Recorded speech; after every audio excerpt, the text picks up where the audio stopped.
friends, welcome back to Patrick's Garage. Today we will talk a little bit about how a dyno works and maybe how my dyno is set up, but there isn't much to it, but I can explain, but maybe I'll take some pictures and show you. It's an Inertia dyno, which is by me the far most not accurate dyno. It can be accurate, yes, no problems with that, but the most repeatable dyno that isn't affected of any outer force. It's just a dead weight that the engine is spinning up, and dead weight is dead weight. It just, and by the way, not weight, it's an inertia that has a rotational mass to it that is giving resistance for the engine to pull up in speed. And yes, I've set up some I don't know what to call it, some studio here. I will point and show you on the TV over there soon what I'm talking about and try to explain things. So we'll just head into it and yeah, let's go from there. Yeah. Down below, the math, the mathematics, down below I put a link down below to explain, let someone else that's better than me to explain how the dyno is measuring and calculating power. Just to brush a little bit on the surface, I will just tell you that the dyno in depth is not measuring power, it's calculating power. It's measuring torque. Torque applied to accelerate the weight of the roller, the inertia of the roller. It demands torque, like pulling a wrench to apply torque to a bolt. And pulling very often, like RPM, giving you power. And power is, in Europe, we got lifting 75 kilos, 1 meter, 100 centimeters, 1 meter upwards in 1 second. That's 1 horsepower. And what have we just done? We have lifted one weight 1 meter above the ground, 1 meter up, and placed it on something. That's the result of our work. The work is applying torque to lift it, and the result is the power. That's what we have gained, so to speak. And I'll put a link down below how the dyno software is excuse me, how the dyno software is calculating this. And I also like to speak a little bit about software. I put links to 2 free softwares down below. One is Simpledyno, many uses it. I'm very keen of it because it's very hard to get some nice curves that are actually like showing something. There are very often just spikes and dips and not beautiful at all, so you're just guessing a little bit what it's showing. And RBDyno is better, but you need to know how to program Arduino. I don't know anything about that. I just put a link to it below, and you can, it's free software, so you can fiddle around with it however you like. I've also put links to good systems, but it's money. I'm using used earlier performance trends, simple system, but I felt my hands were tied to the back, so I wanted to upgrade. And now I'm running sport devices, which is, in my opinion, very much better. And performance trends not simple. Performance trends. Your Dyno from Norway. Performance trends is USA, by the way. Your Dyno and sport devices. I can't remember if it's Italy or Spain. And then you got DTC or whatever it's called. DTech maybe it's what. Well, however, I put the links below. And then that's the math and a little bit about the links. Losses. How do a dyno measure losses? When doing a pull, you start from say 4000 RPM and in my case with the Yamaha, I'll run it upwards to rev limit, which is 13,000 RPM.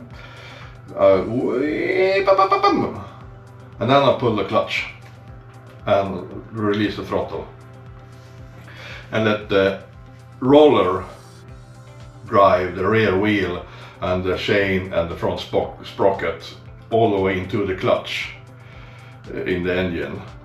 And by that the dyno is measuring the force.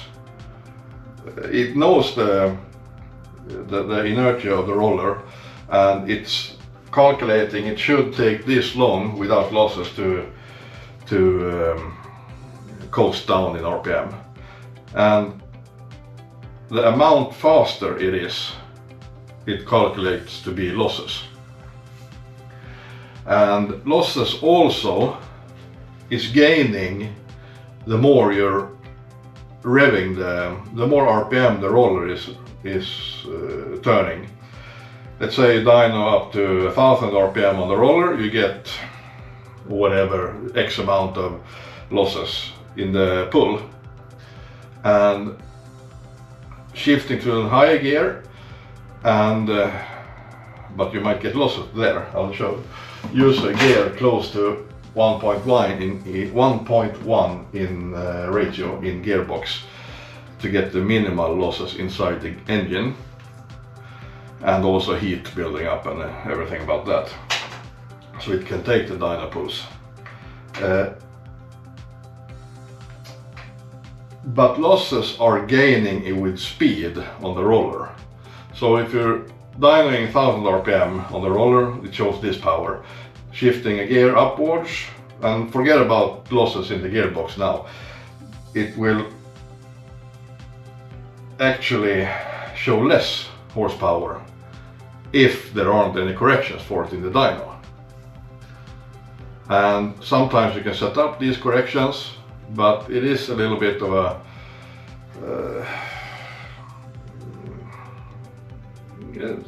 yeah, sometimes it's easy to set up and sometimes it's hard. There are also corrections about setting up the inertia of the crankshaft and blah blah blah in my software. I've not done that because a faster pull, when it's revving up really fast, the engine's inertia is affecting power curve also.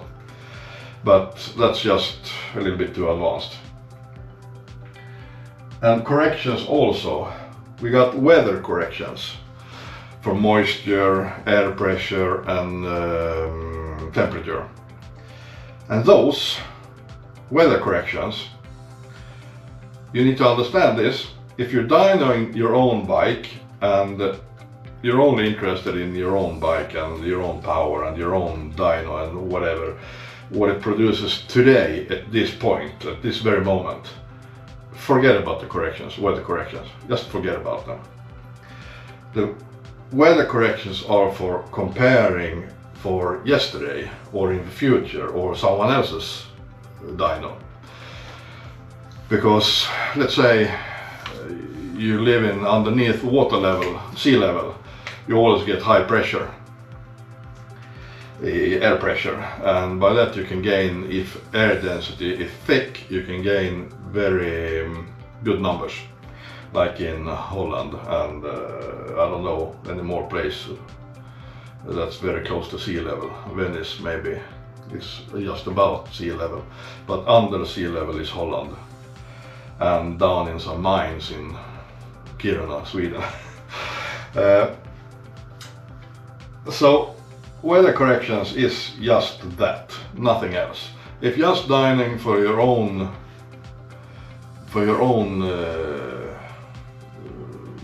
needs, you can forget about it. But they are good to have.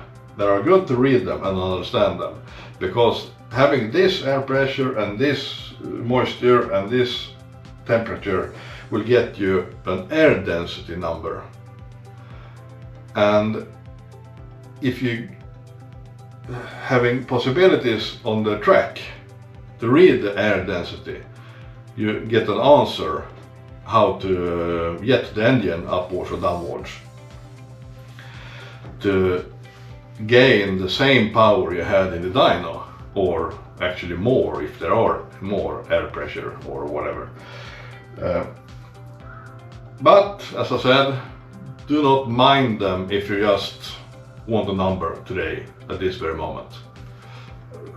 But if you want to compare with someone, you need to use them, or compare with yourself, but you need to use them when comparing from time to time, because weather is changing all the time. And about torque, I wrote down here. This is not how the roller is measuring, not about that. It's not about how the engine is producing torque. It's about understanding the relation between engine's efficiency, how much air it can grab and the fuel it can make some power from. And short of that is where you get the most torque. That's where the engine grabs the most air to burn fuel with. And you need to have both, but the hardest part is to gain air into the engine. And understanding this, it shows a picture of engine's efficiency about in the power band. Gaining a lot of torque, the engine breathes like a mofo, and upwards in power curve, it isn't, when torque is diminishing, it isn't as efficient anymore, but it makes power because of movement. This is hard to understand, and scooter guys need to understand this to get the CVT geared set up on the correct RPM. I say it should, as long as the CVT is changing ratio between crankshaft and rear wheel, it's gearing, so to speak. The engine should do this at the maximum torque, because it's at maximum torque, it's where it's strongest to overcome any resistance. And later on it should, when it has geared, when it's done, it should climb upwards to peak power. So, where are we?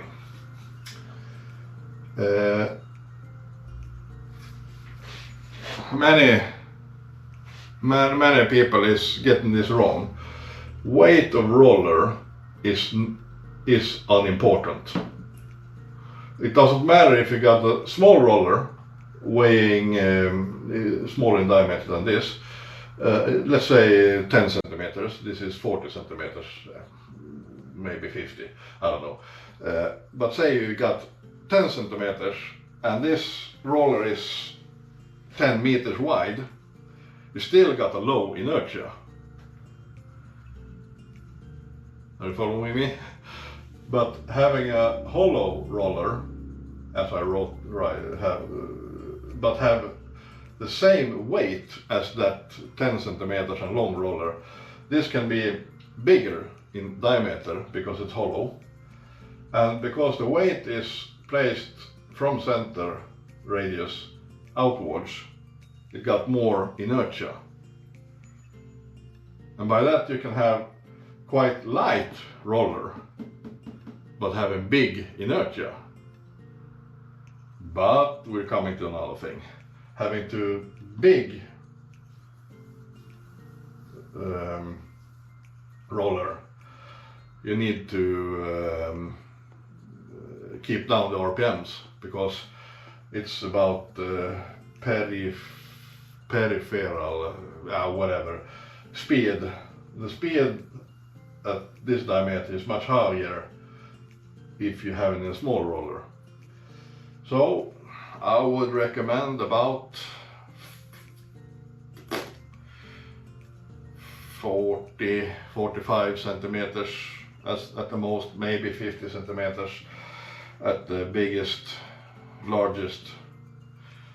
And let's say you got 30 millimeter thick, 40 millimeter thick material, and then some nice thick where you place on the shaft, what do you call it, sides to the roller, where you place a thick shaft, so and a good bearing, not any Chinese bearings. And now there are some rally competition outside, engine turnings.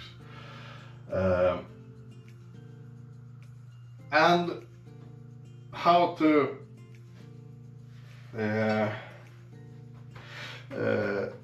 how to record a pull. Many dynos, the more gooder softwares, the more better softwares, is calculating the ratio itself. Let's say when you're coasting on the gear, let's say in my Yamaha, I always down in the 5th gear because it's close to 1-to-1 in the gearbox. I always lose power in 6th gear because it's an overdrive, and overdrive is hard to drive. And I got almost 10, no, not 10-to-1, forget that, in gearbox right here, crank, clutch and sprocket. I got almost 1-to-1 in these gearings. And then there are some gearings right here, blah blah blah blah. And let's say from this one to crankshaft, the crankshaft is turning 10,000 RPM, this one is turning 1,000 RPM. That's a ratio 10-to-1. And where do I want to get with this then?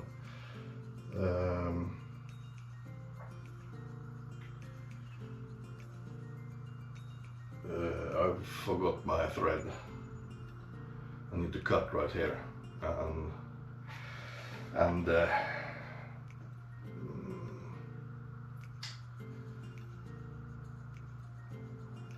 ratio.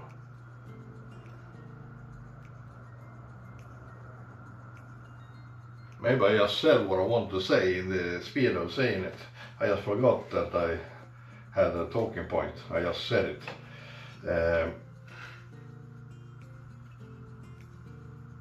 No, I'll pause here for a while and think about it.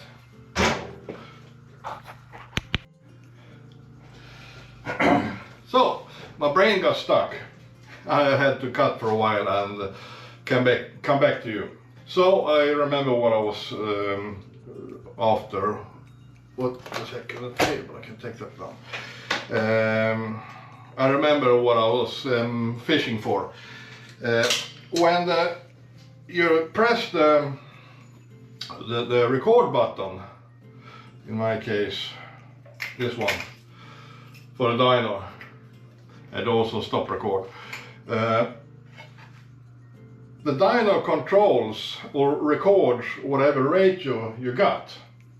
Let's say you got this 10.1, 10-to-1 ratio.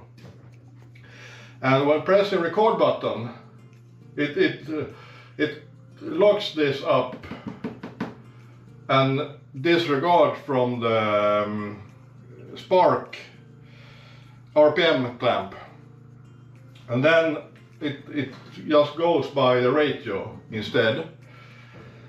And this is good due to any EMP pulses or whatever you got from the coils isn't bothering the recording software in the computer anymore, or in the data acquisition box.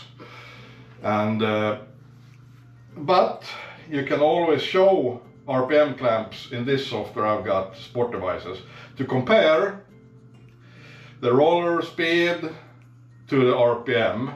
And if the RPM is climbing like, or it's not following the roller speed as it should, you got some traction losses, either in the clutch or in the rear wheel to the roller.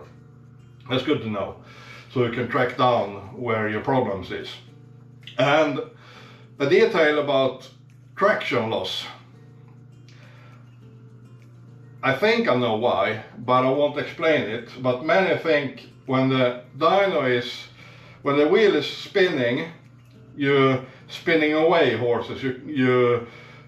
When you're getting the traction you want, you will see the horses, the power you in the roller. But many times the dyno just says it's too much when it's slipping. It's because the engine is climbing higher per given time. I won't go into it. But there are ways to get around spinning rear wheel. First, how you strap the bike down, and strapping it harder will help, yes. But strapping it harder will make the rear wheel collapse more, and by that you lose power. So when strapping it harder, you need to raise the air pressure in the tire also to get the normal collapse of the carcass in the tire. So you get normal, not friction losses, but normal deformation of the tire to get somewhat close to normal friction. Because if you compress the tire too much, you get a lot of friction, so you won't get good numbers. Excuse me again. And then you got this trick. I won't show the manufacturer, but it's brake clean. You can clean the roller and clean the tire.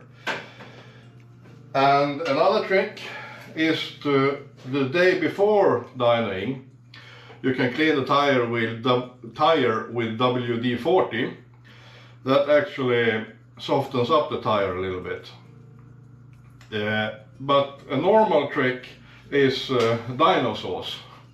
I won't say the name of this one either, but it is just an ordinary spray glue. And you need to spray on some amount to get all of the tire covered and the roller covered a little bit. And by that the losses are increasing slightly due to it is glue, but you gain traction, so you see the correct number. That's more important. So that's two tricks to get more correct numbers. And well, I thought I'd show you a little bit about how my dyno is built. And I'll start off here, and I need to pause and change a camera angle. But I have additional gauges right here. This is temperature, left, right, 2 cylinders. And this is wideband sensor, one of them, I got 2. And this is boost, and this is boost, left, right. You can use this before or after intercooler, left, right side on this engine. I got pipe pressure into them. and thereby I can tune the pipes a little bit with a restrictor in the stinger. I got check valves on these ones also, so after a pull I can see the pressure is recorded, the needle is staying at the value which is peak. I can't see at which RPM, but in max CSU, in my case, I got the internal map sensor is reading pipe pressure also. In that one I can control peak and where in the RPM band the pressure is. Yeah, but in this, with these two I can check pressure on each sides of the left and right cylinder. So I'll pause a little bit and set up the screen with the Dyno software.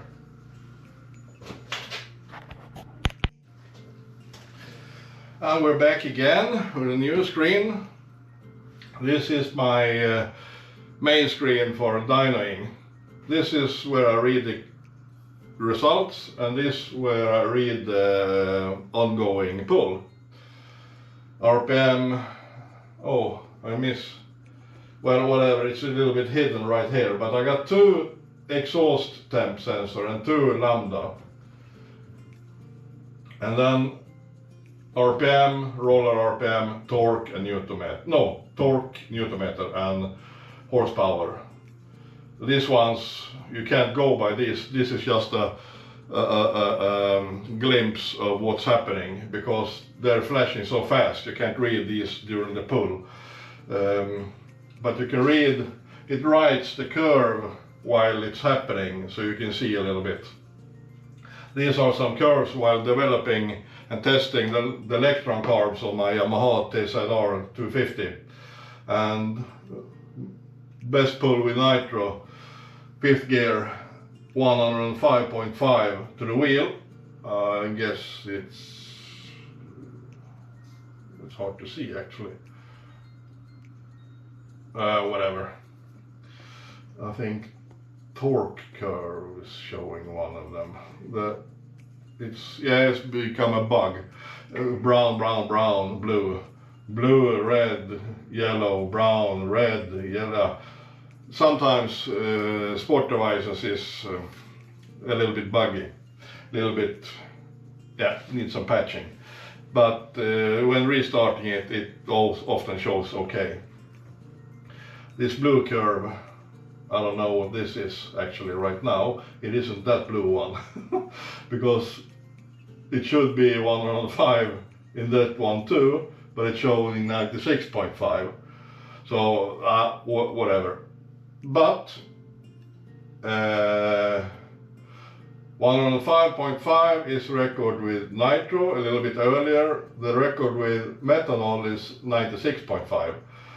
And it revs out a little bit harder on methanol, probably due to a little bit rich on nitro and a little bit cold exhaust temp.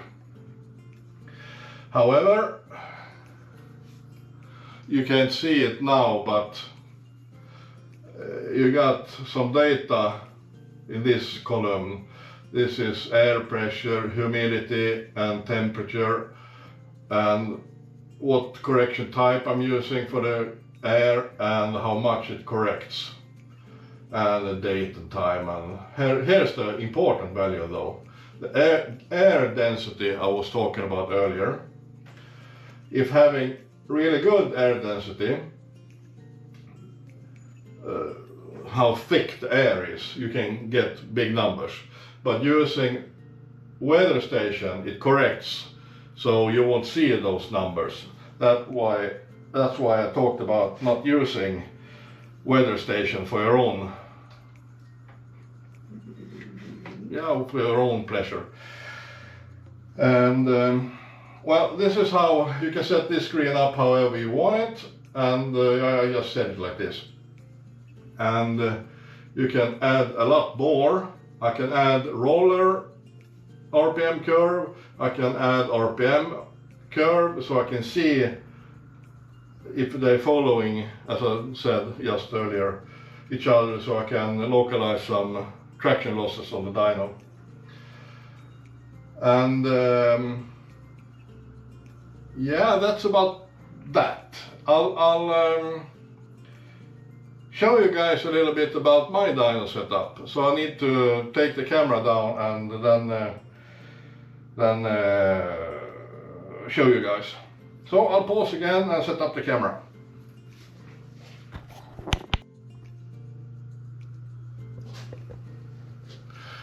Yeah, we're back, and I'll show you a little bit about my dyno. The roller is 300mm in diameter. I can turn around, you can see it down here. I have grooved it. It's hard to see maybe. It's dirty, full of rubber. It got rubberized when I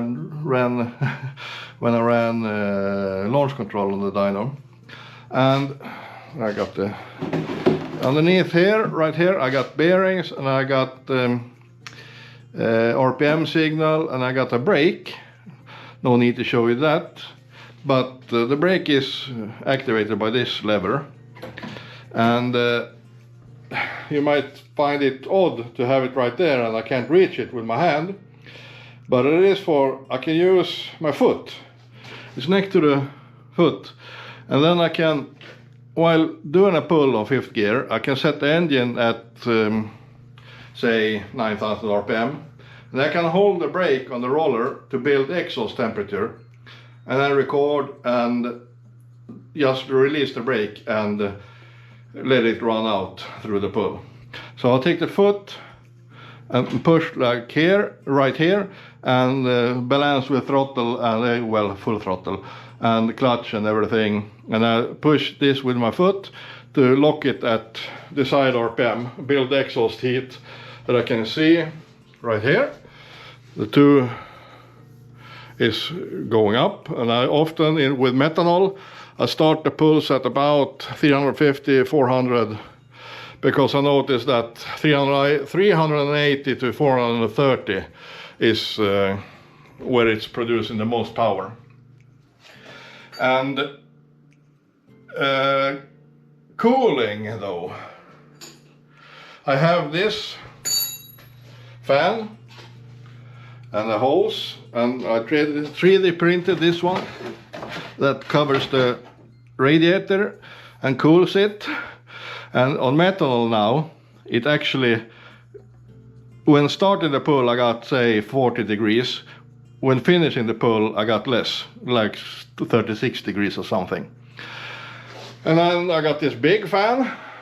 I hope I get more fans by producing this clip. However, this big fan is for bikes that are in need of, again, the big fan is for bikes with air-cooled cylinders and stuff, to get some airspeed around it, and also in my case simulate some airspeed like I'm running on the 8 mile,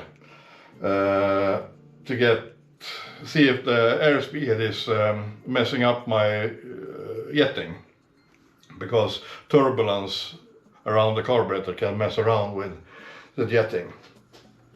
And this one is my Excavation Fan.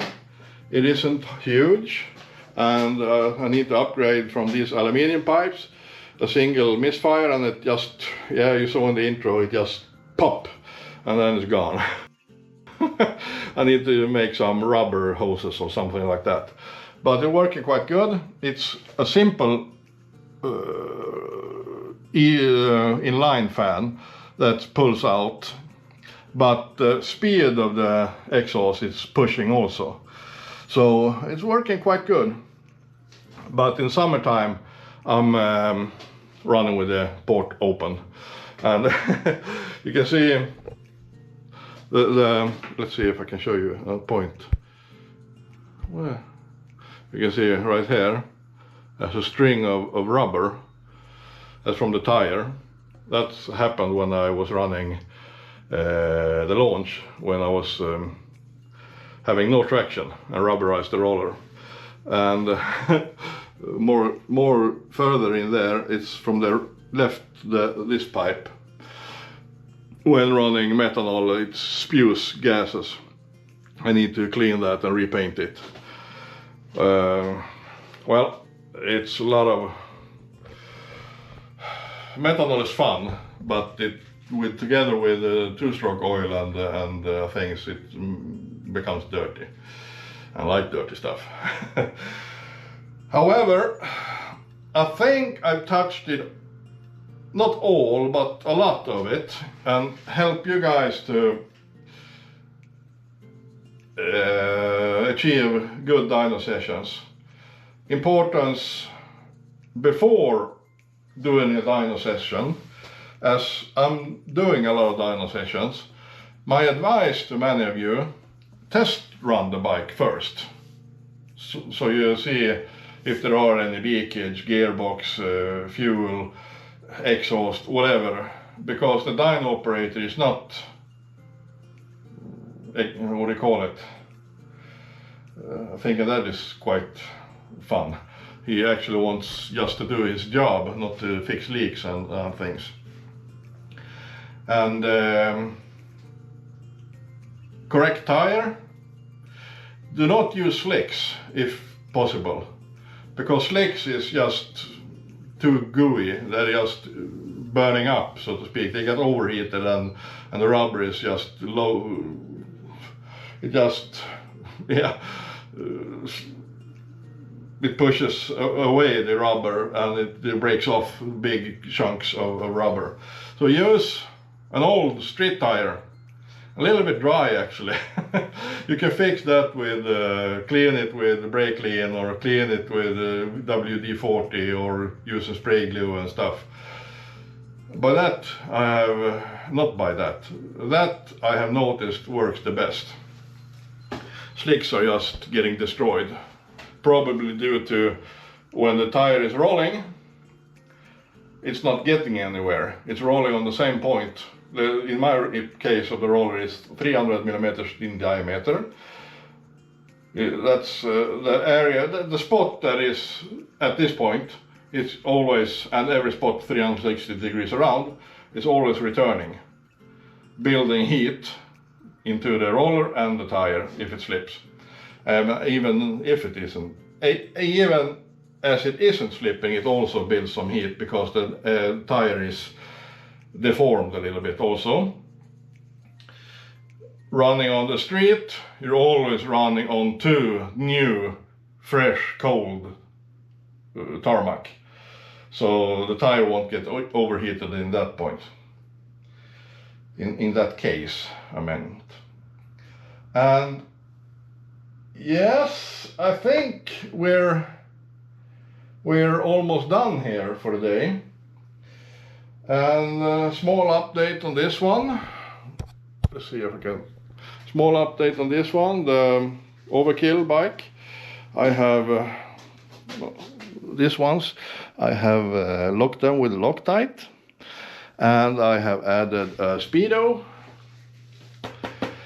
And you can see it lights up. And turning the wheel, it shows speed. It's calibrated and everything already. Where is the switch? And yes, I have also on the overkill bike fixed the brakes so they aren't dragging anymore.